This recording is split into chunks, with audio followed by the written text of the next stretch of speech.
భార్య భర్త కలవకూడదని అంటారు. రీజన్ ఏంటంటే సార్, మెన్సెస్ టైంలో బ్లడ్ ఫ్లో ఉంటుంది. ఆ బ్లడ్ ఫ్లో అయినప్పుడు బ్లడ్ pH 7.2 ఉంటుంది సార్. అంటే అది క్షారం ఏరియా అనమాట. అప్పుడు బ్యాడ్ బ్యాక్టీరియా అంతా ఒక్కసారిగా గ్రో అవుతుంది. అప్పుడు గాన భార్య భర్త కలుసుకుంటే ఈ బ్యాడ్ బ్యాక్టీరియా భర్తకు కూడా ట్రాన్స్ఫర్ అవ్వడం వల్ల వాళ్ళకి ఇన్ఫెక్షన్స్ వస్తాయి అని అంటారు అనమాట. అలాంటి సమయంలో కూడా ఫెమిడిలైట్ వాడినామంటే దాన్ని యాసిడ్లోకి తీసుకురావడానికి ప్రయత్నిస్తుంది. సో మామూలు ఇంకోటి ఏంటంటే, ఈ వెజనల్ ఇన్ఫెక్షన్స్ తట్టుకోలేక యాంటీబయాటిక్స్ వాడతాం. ఏదో ఒకసారి 2 సార్లు యాంటీబయాటిక్స్ వాడితే ఓకే, కానీ రిపీటెడ్గా యాంటీబయాటిక్స్ వాడుతూ ఉంటే బాడీలో ఉండేటటువంటి బ్యాక్టీరియా రెసిస్టెన్స్ డెవలప్ చేసుకొని కొద్ది రోజులకు నువ్వు 500 డోస్ ఇస్తే పని చేయదు, 1000 ఇవ్వాలా. అదే యాంటీబయాటిక్స్ ఇస్తే పని చేయదు, ఇంక 4 రకాల యాంటీబయాటిక్స్ వాడాలా. ఇదంతా ఏమవుతుందంటే సైడ్ ఎఫెక్ట్స్. యాంటీబయాటిక్ రెసిస్టెన్స్ వచ్చిందంటే అది ప్రాణాంతకంకు పోతుంది. ఇంకొకటి వచ్చేసి వెజనల్ వాషెస్ వాడతారు.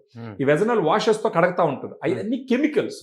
ఈ వెజనల్ వాషెస్ కెమికల్స్ వాడితే ఇరిటెంట్గా ఉంటాయి. వెజనాని ఎప్పుడు హెల్తీగా ఉంచుకోవాలి. హెల్తీగా ఉంచుకోవాలంటే ఫెమిడిలైట్ గాన దీంట్లో 30 క్యాప్సూల్స్ ఉంటాయి సార్ బాటిల్లో.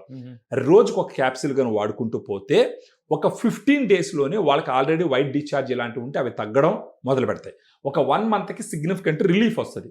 కనీసం 6 నెలలకు ఒకసారి ఫెమిడిలైట్ తీసుకొని ఒక 1 మంత్ వాడుకోవడం చాలా చాలా ఇంపార్టెంట్.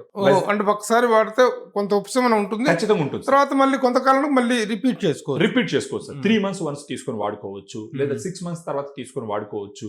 వాళ్ళకి అక్కడ ఇచ్చింగ్ గా ఉంది, మళ్ళీ వైట్ డిశ్చార్జ్ స్టార్ట్ అయింది, మళ్ళీ తీసుకొని వాడుకోవచ్చు. అంటే క్లీనింగ్ చేసుకోవడం సార్. అక్కడ ఉన్న గుడ్ బ్యాక్టీరియాని పెంచుతుంది ఫెమిడిలైట్. ఆ అవకాశం మనమే చేయించాలన్నమాట.